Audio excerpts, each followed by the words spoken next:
Hey, Games Trendings here, and the topic that I would like to discuss with you today is you don't own your games anymore, even though it still feels like you do every time you press the buy button and see the game appear in your digital library. When you spend 60 or 70 on a new release, it feels permanent, it feels official, and it feels like something that now belongs to you. But legally and technically, that is no longer true in the way it once was. What you actually purchase today is not the game itself, but a license that gives you permission to access the game under specific conditions that are controlled by the platform and the publisher. Those conditions can change. Access can be restricted, servers can shut down, accounts can be banned. And if any of those things happen, your ownership can disappear overnight.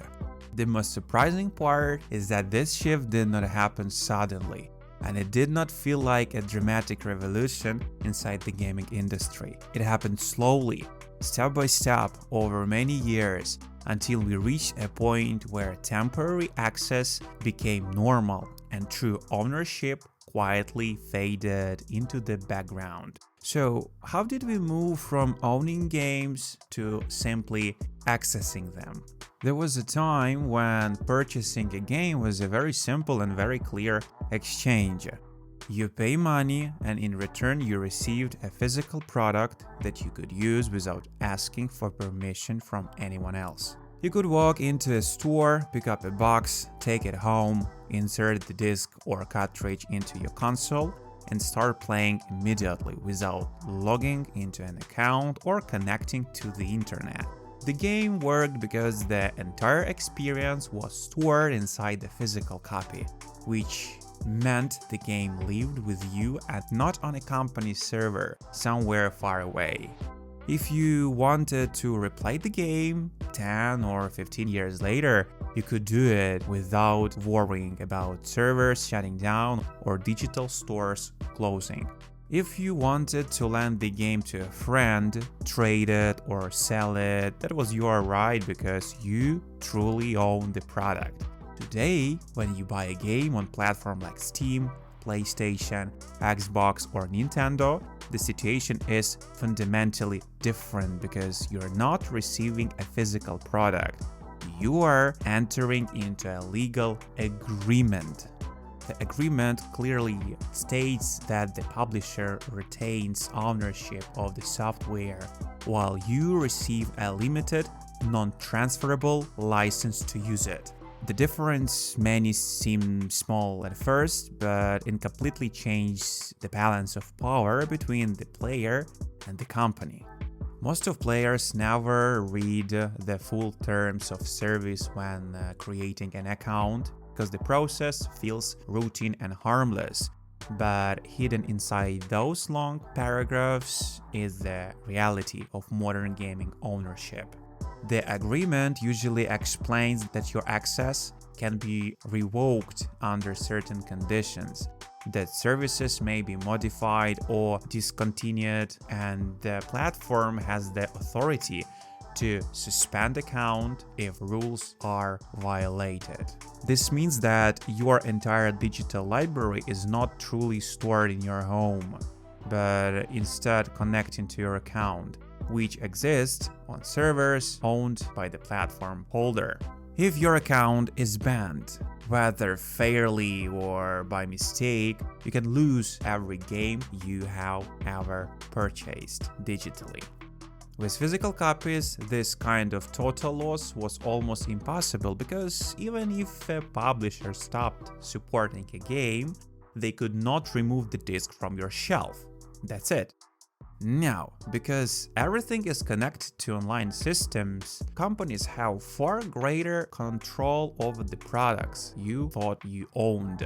This shift represents a major change in how power is distributed within the gaming industry, and most players rarely stop to think about what that means long term.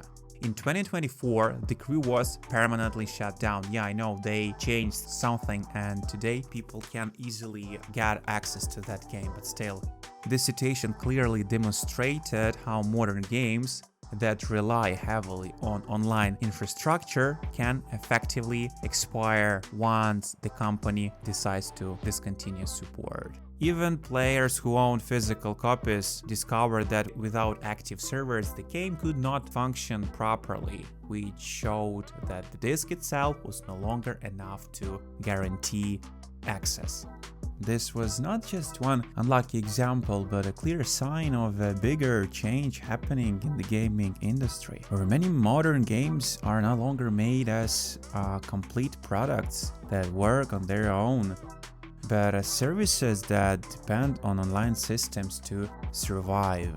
When the game is built around servers, account loggings, and constant internet connection, it not longer lives on your console or your PC, because a big part of it exists on company servers that you do not control. That means the life of the game depends on whether the company decides it is still worth supporting, and that decision is usually based on money and player numbers, not on how much you personally care about that. If the game stops making enough profit, or if the company wants to move on to something new, they can shut down the servers, and once their servers are gone, the game can stop working completely. In that moment, it doesn't matter how much you paid for it or how many hours you invested. Access can disappear simply because of a business decision. And that leads to a very simple but uncomfortable question. If something you bought can stop existing at any time because a company decides to turn it off, can we really say that we own it? And have you ever had the situation when you really cared about the game, but it shut it down because of unprofitable future? Another thing is the rise of subscription services such as Game Pass and PlayStation Plus has further shifted the industry away from ownership and toward temporary access. For a monthly fee, players receive access to a large catalog of games, which creates a feeling of incredible value and variety. However, access through subscription is fundamentally different from ownership, because the moment you stop paying, your library disappears.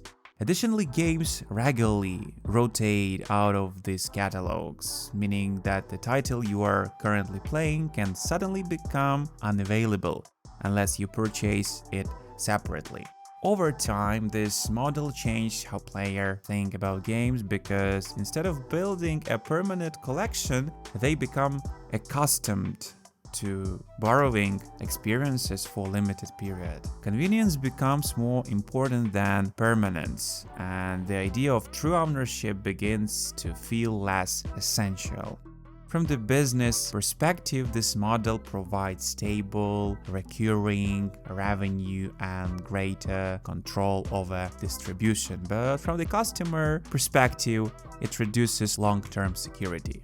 As gaming keeps changing, we need to think about something important: that does ownership still matter in a digital world, or is it becoming an old idea that no longer fits modern technology? Music and movies have already changed a lot because of streaming services, and many people are now comfortable with not owning physical CDs or DVDs or Blu-ray discs, since they can access everything online whenever they want.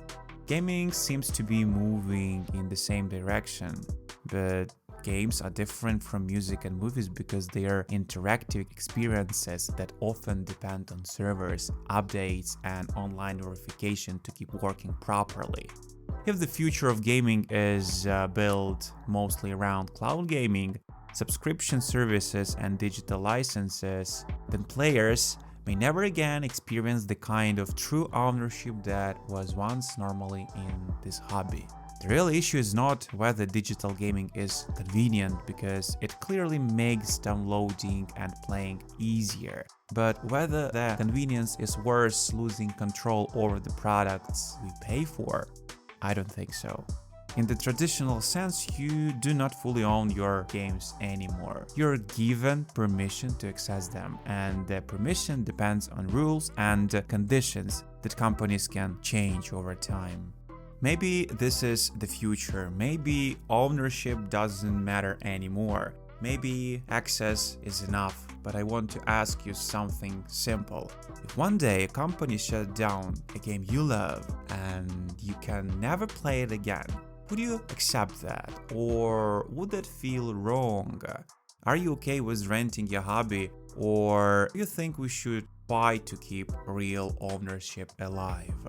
I'm really curious what you think, guys, because this isn't just about money. It's about control. It's about permanence. It's about whether the game we grow up with truly belong to us or only exist as long as they are profitable. So tell me in the comments, do you care about owning your games, or has that already stopped mattering to you? Let's talk, guys. Thank you for watching. If you like such kind of content, like, subscribe. See you in the next videos. Bye, guys.